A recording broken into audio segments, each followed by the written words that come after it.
I'm delighted to welcome Chris Cucci to our podcast today. Chris serves as EVP and Chief Strategy Officer at Climate First Bank and OneEthos, where he's driving meaningful impact through climate-focused financial solutions. Chris, Climate Bank First has positioned itself as the first FDIC-insured digital community bank founded specifically to combat the climate crisis. What's the fundamental problem that you've identified in the market that you're working to solve?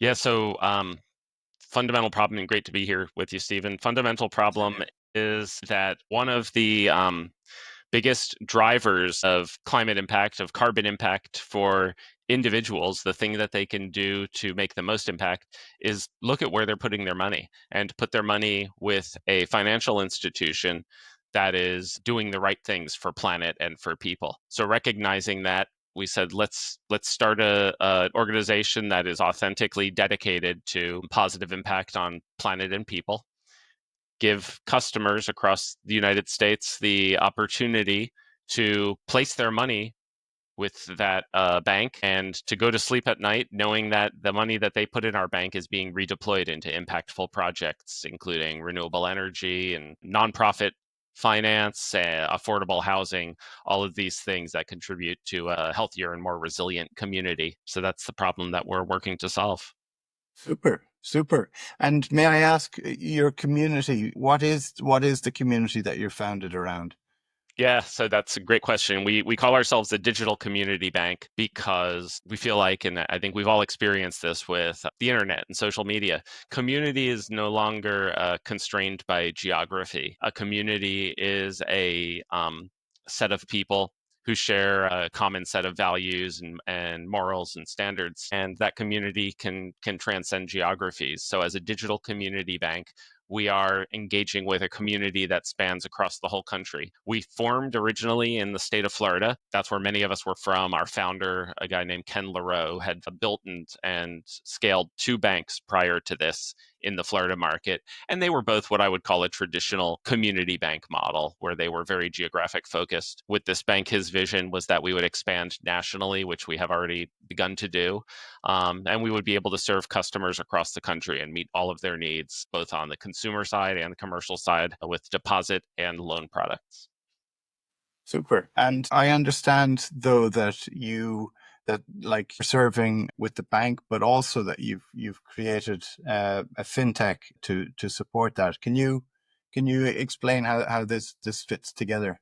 Sure. Yeah. So to back up, so Climate First Bank, we have a what we call a financial holding company that we formed, Climate First Bank Corp. We were opened originally as specifically just the bank in June of 2021. And early on, we knew that to be competitive as a digital bank, we would need to build technology that gave people an outstanding digital user experience. When you're a community bank, that's very difficult to do. Most community banks are buying white label software from a small handful of what we called core vendors for the banking industry. And frankly, the white label options that are out there, they're not very impressive. They don't provide a great digital experience. They provide what maybe is just sufficient for a typical community bank. And we knew that we could not go that route and be competitive. Initially, we did look at working with third-party fintech partners, and then it becomes very module-based. You know, you're having different solutions for online banking and for treasury management, et cetera, and loan origination. And so I think we did something that was a little bit out of the ordinary, and we probably spent a little more and invested a little more on an internal technology team as a pure startup bank than most do. By investing in that team, what we created initially was what I would refer to as like a technology innovation lab within the bank. And that innovation lab was there to help us solve problems that we had scaling a small bank rapidly and get it to a point where we could scale without throwing people at the problem. We would use technology instead of people to grow. So that was kind of the genesis of this team. And as we were solving certain problems, and we can talk about more about those, a lot around loan origination and online experience. But as we were doing that, we realized we're not the only bank like us out there. There are other banks that face these same problems. And who better to understand the challenges of another community bank than a fellow community bank, right? So we decided for that reason, and also because it was just a lot easier to manage from a regulatory standpoint. We're an FDIC insured bank. So we decided let's spin this lab out of the bank as a new company called OneEthos. OneEthos is our CTO at the bank, a guy named Marcio de Oliveira, became the CEO of OneEthos. He now runs that business for us. And OneEthos, we say we're customer number one. The bank is the first customer, Fantastic.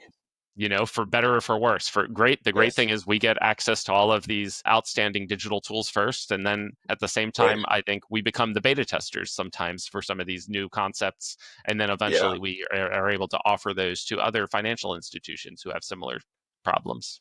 Great. Yeah. Well, I mean, that makes a whole lot of sense. I started my career actually in the core banking systems industry. Kindle banking systems became part of MySys, but I've seen people leave and set up their own core banking startups. And the problem is getting that first customer, because a lot of banks are quite conservative, and they do want new technology, but they're happier to be the first to be second rather than That's the right. first to be first. So by spinning it out from a bank, then you're solving that problem, which is fantastic. And so OneEthos has got it's a separate entity, and it's briefed with providing high quality digital banking as a service to community banks with similar kind of communities and needs as your own that are out there.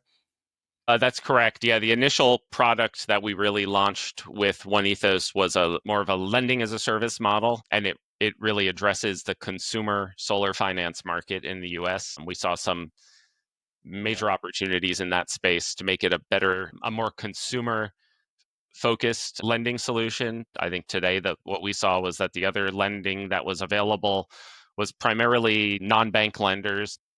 They aren't regulated like a bank, so they were able to take some liberties with some of the way that they were selling their lending solutions, and there were a lot of hidden fees. And in our mind, I mean, one, hidden fees is a problem. It's problematic because we feel like consumers should be able to make an informed decision on what they're paying for a service. Yeah. But it's also very important to us, just at the core of our mission. If people are being overcharged for the cost of financing for solar, then that's decreasing the adoption of solar in the market. And we want to see more people adopt solar, not less. So the way to do that is to create a system that makes solar affordable and delivers the loans to them ethically in a way that uh, facilitates trust between the lender and the borrower.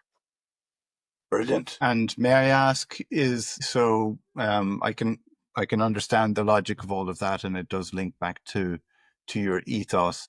Is it a type of embedded finance then that you're offering via some of the companies that are distributing and selling solar solutions, that they've got a kind of preferred source of finance that pops up during the sales process and helps complete it? Or can you give me I'm interested actually in embedded finance, or, how lending can engage with merchants in different ways to create value for everybody.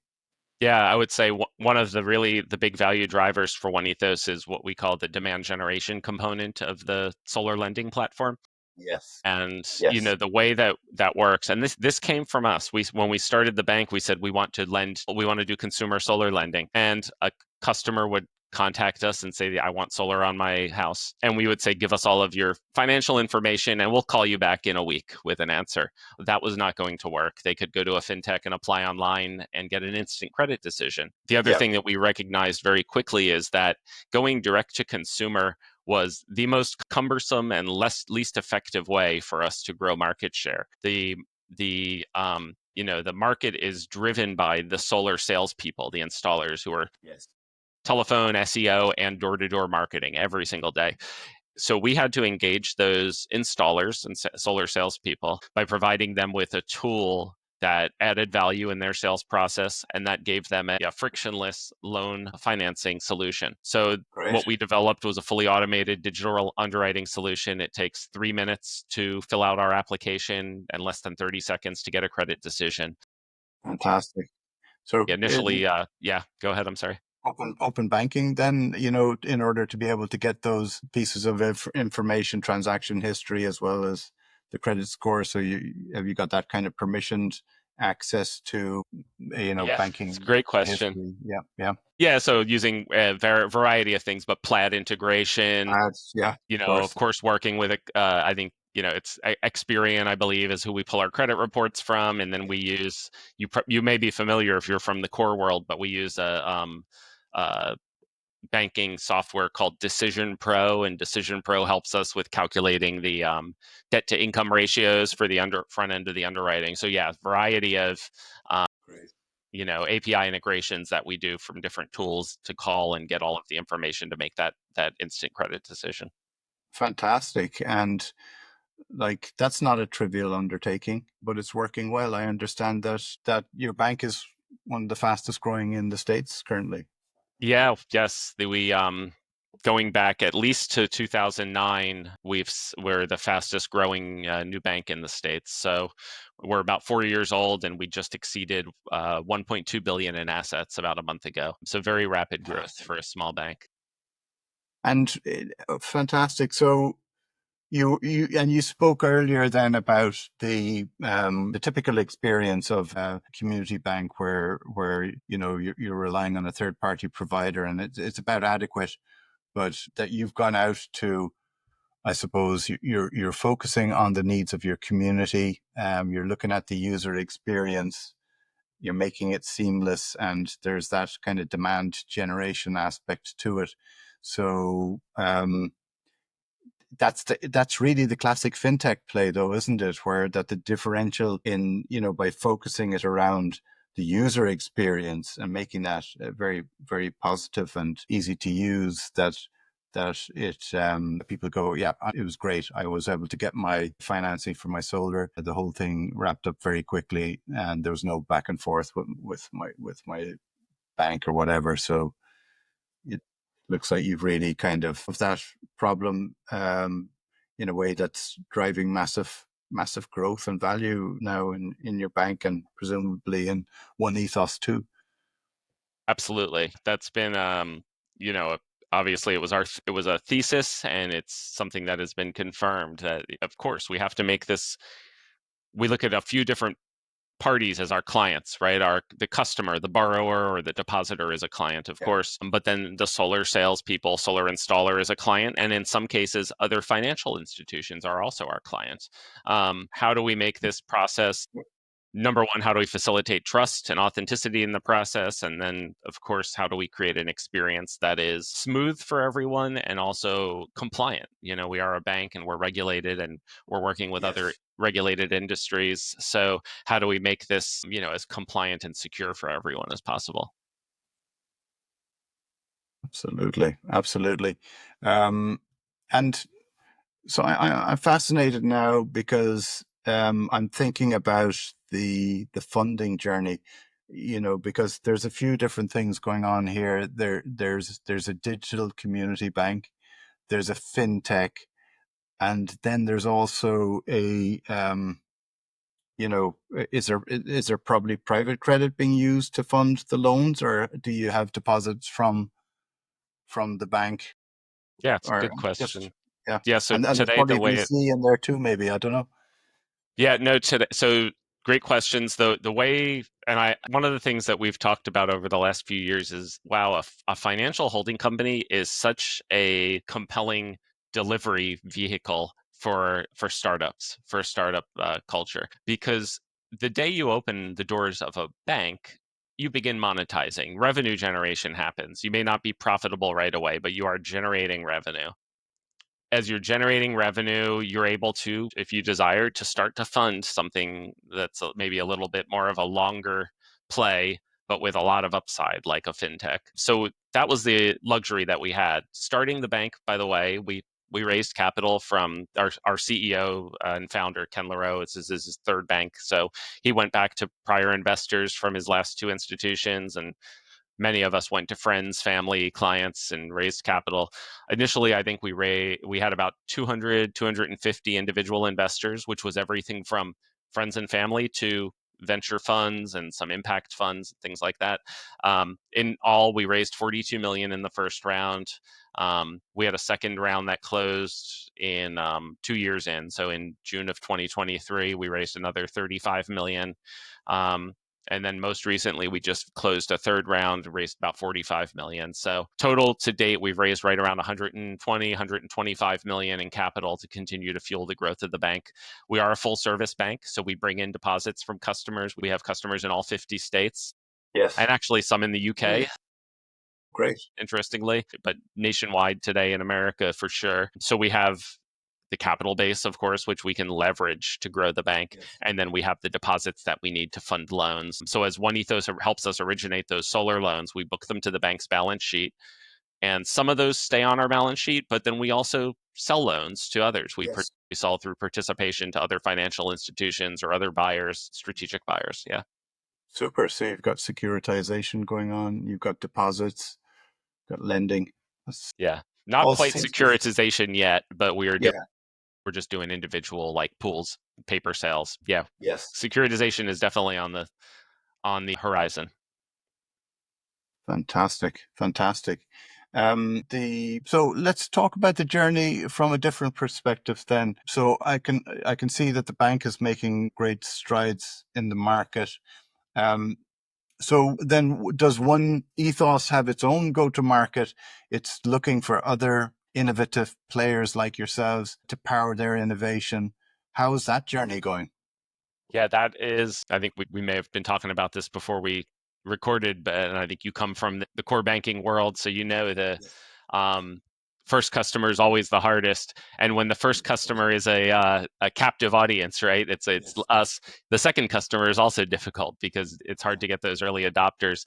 Yes. We have already provided solutions to other financial institutions. Initially, the first one we did was a white label solution where we provided our financing platform. And going through that process, we realized that was not really the route that we wanted to go. It's cumbersome because there's a variety of core vendors out there. And if you're having to build integrations which for each of the core providers for different banks, that becomes pretty cumbersome. So what we Okay. shifted to was a model where OneEthos becomes, I say, they are the brand for the solar installers and the salespeople. So they're the brand that the demand generators see. Yes. Oh, They great. engage with OneEthos employees, and technology engages with those contractors.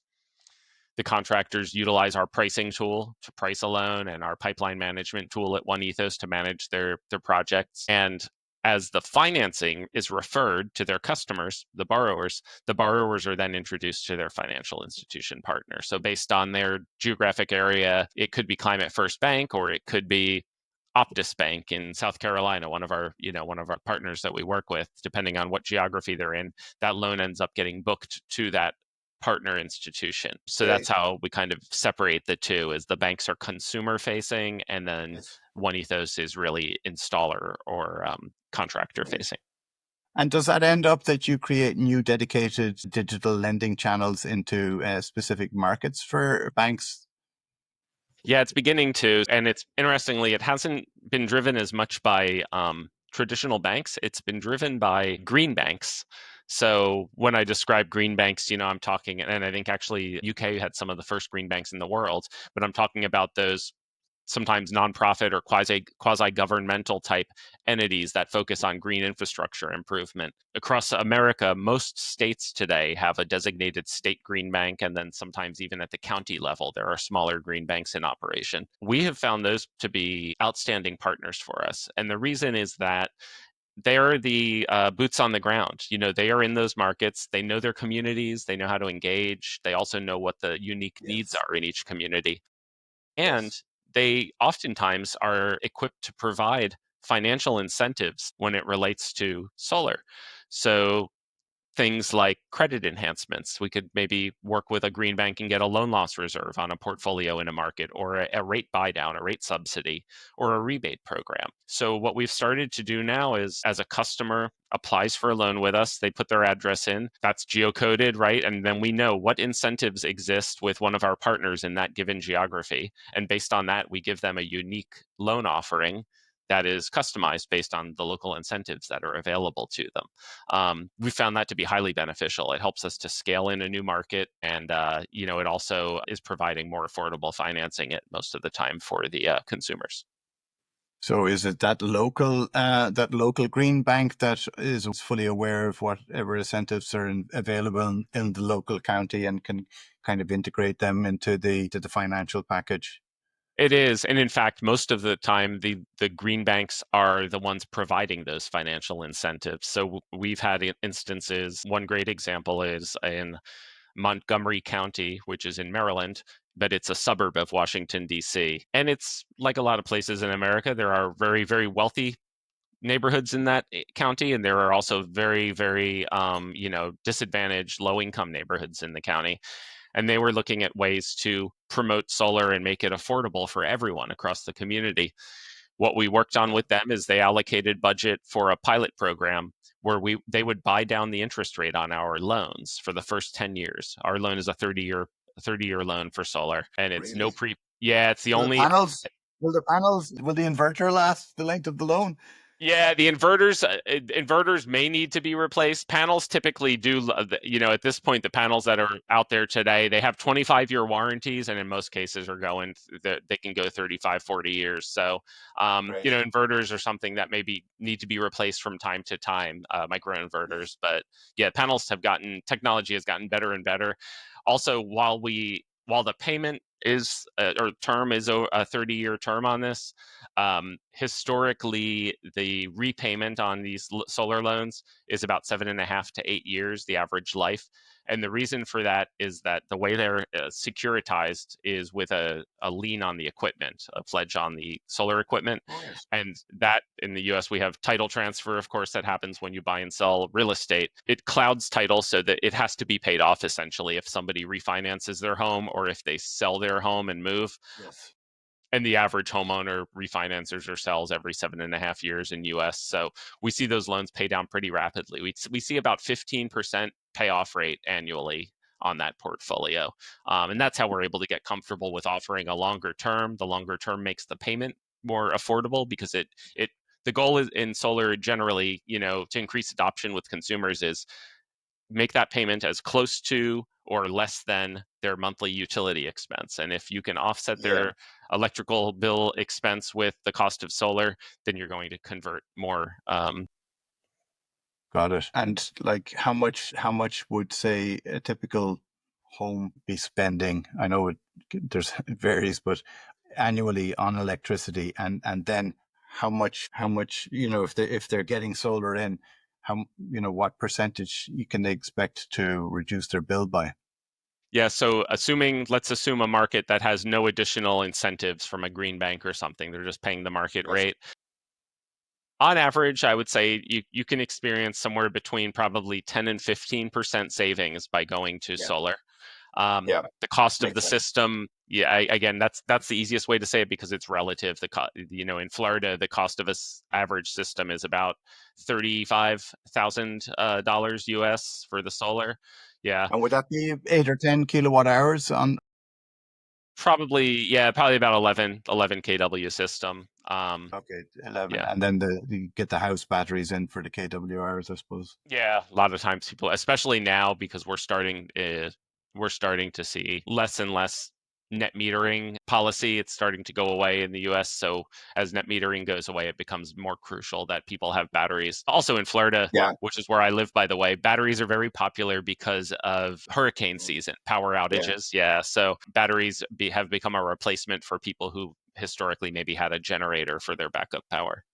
Yeah, yeah. Well, we actually have solar and house batteries here, You do? and when we're taken out by a storm, like certainly, turn off all the heavy usage equipment and but keep on the water and the internet and the lights for keep you going for certainly 24 hours or maybe 36 at a squeeze.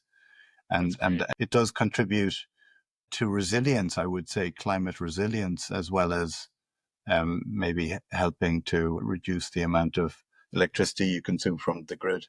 Absolutely. Yeah.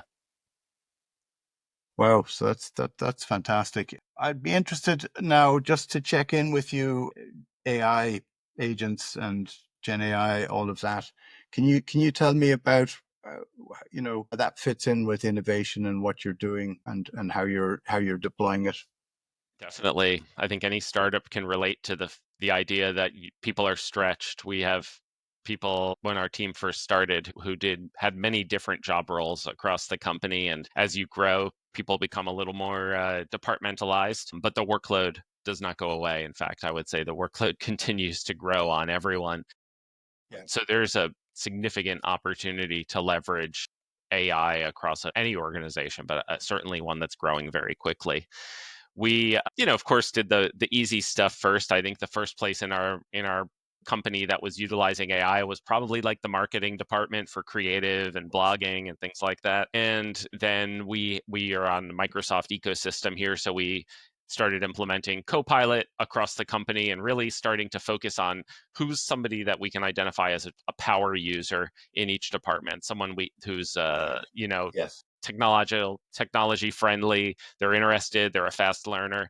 And so we started doing that within the last year or so. At the end of last year, in November, OneEthos actually acquired an AI startup called Toolcharm. Toolcharm was an Fantastic. interesting story. They were co-founders, two young men who attended the University of Central Florida in Orlando. I had been out there for a job fair, career fair, a couple of years ago. I think it was at the end of Yes. 2023. I met one of the guys. He said he was thinking about an internship. He was talking to me about OneEthos and Fintech. And then he told me about this project he was working on. He opened his laptop and showed it to me. And at the time, it was an AI solution that was essentially building integrations between Salesforce and other technology platforms Super. using AI to avoid the hassles of API integration. And I thought it was really compelling. I encouraged him to keep working on that and got his Yes. information. I shared it with Marcio, the CEO of OneEthos. They stayed in touch. And then a year later, we were acquiring their company and Brilliant.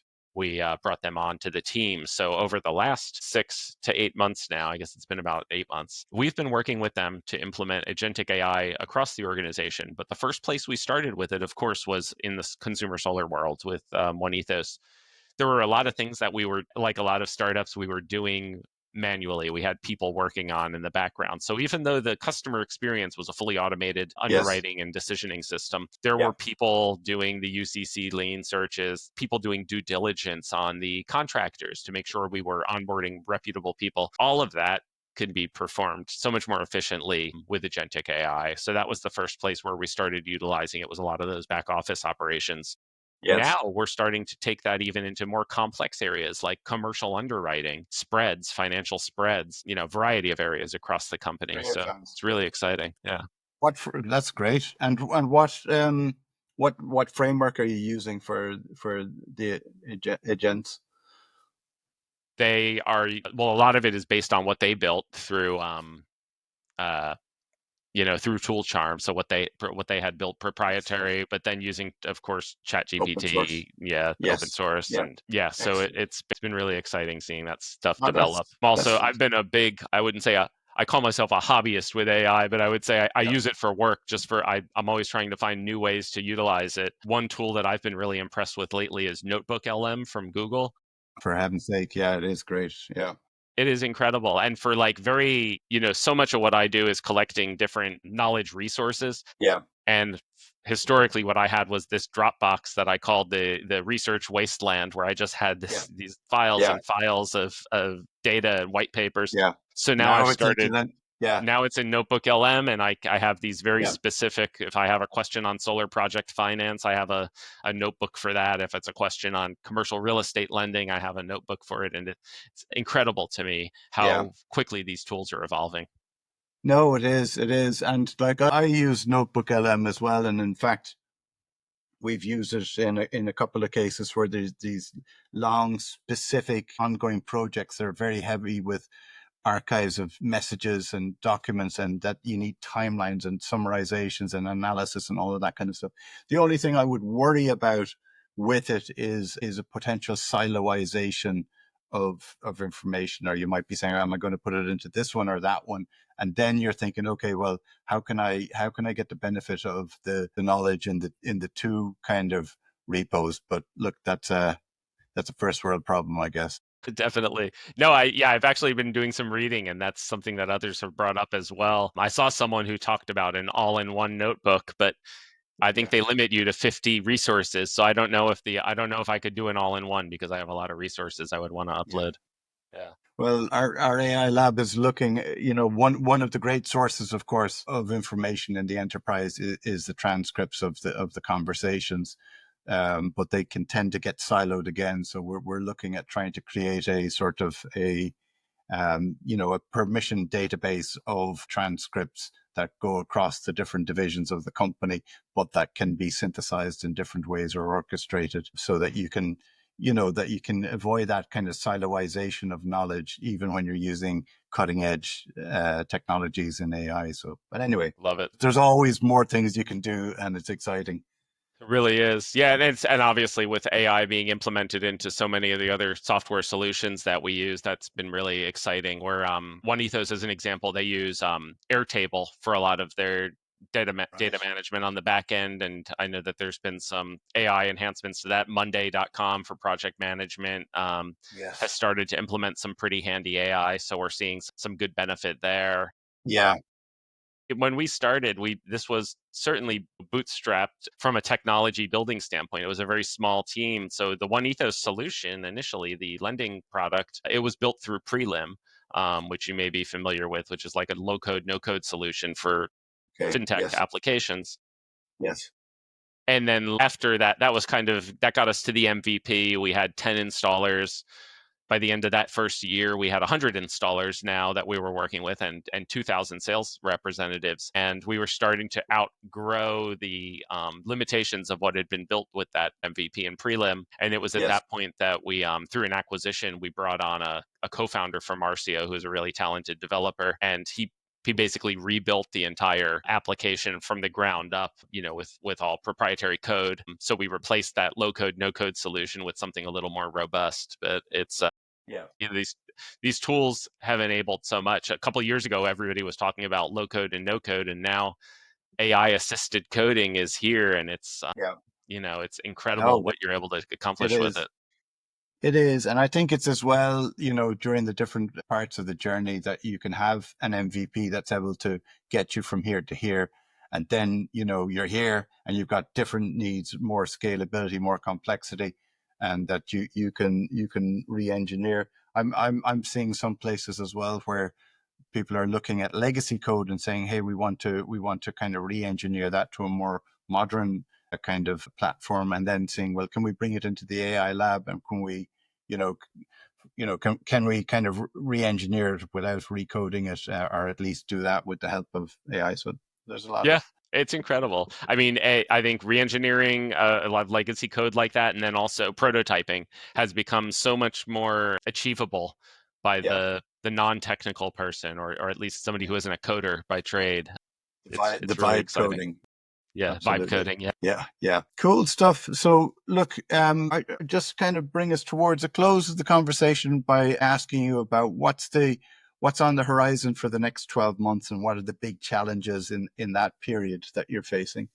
Oh goodness. So it's a busy time for us. We have a couple things going on. Number one, we're going through a core conversion. So I'm sure you're familiar with that in the banking world. A core conversion Sure. is a big undertaking. Yes.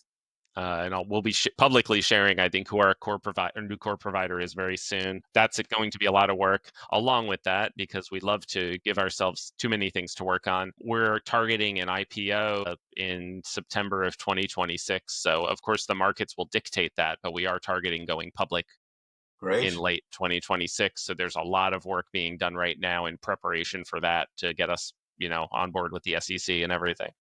And is that for the bank then more so than the fintech? Or? That's holding company level, so that would be a go public at the holdco. So that would encompass both of the subsidiaries, the bank and the fintech. Brilliant. Well, look, I mean, the market would love to see a successful fintech and banking IPO in 2026. Yeah, that's our hope. That's our goal for sure. Wonderful, wonderful. So, and then could you speak about then the longer term horizon, the 5 years out? Where do you see all this going?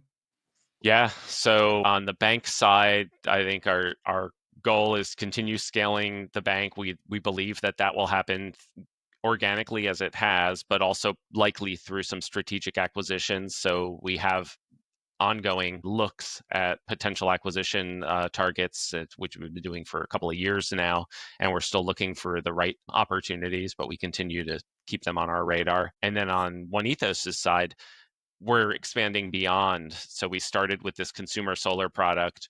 We actually rolled out what we call small commercials. In the solar space, commercial solar is dominated by solar farms, big, large scale projects, utility scale. Right. Yes. But there are commercial building owners who want solar on their rooftop. And today there is no fully automated underwriting solution for them Wow. until last month when we launched ours and had Fantastic. 2 loans auto approved within about 4 hours of opening that platform. So Brilliant. we've started with a smaller subset of specific business industries and things that can qualify, but we have this group of select industries that can now qualify for an automated approval 24 hours a day, apply online like they're getting a business credit card, and they can get solar. So that was kind of our first move away from just the consumer product. We have home improvement financing on the horizon, or energy improvement financing, I should say, for things that are, solar solves the problem of changing your consumption to a cleaner energy, right? But it doesn't Yes. reduce your consumption. So let's look No. at things we can do like windows, insulation, energy efficient door, heat pumps, air and heating systems that are more energy efficient. So doing all of those things and providing financing for that. And then the next stage for OneEthos is there's a big problem that all banks have. We're solving the lending problem now, but what about liquidity? What about deposits? How do we enable banks to bring in more low-cost deposits? Most banks today, if they need more deposits, they advertise on bank rate with a very high interest rate, and that's very expensive for them, the advertising cost and the cost of acquiring deposits. How do we help them through technology and through innovative digital marketing to facilitate the acquisition of low cost or no cost deposits? And that's the problem that we're working to solve through OneEthos, first for ourselves at Climate First, but then for other institutions. Well, that sounds very exciting. So the future is bright, and thank you, Chris, for taking me through that fascinating journey that you're on. I think it'll be really appreciated by the audience. So thank Yeah, you. thank you. I appreciate it. It was great to be here.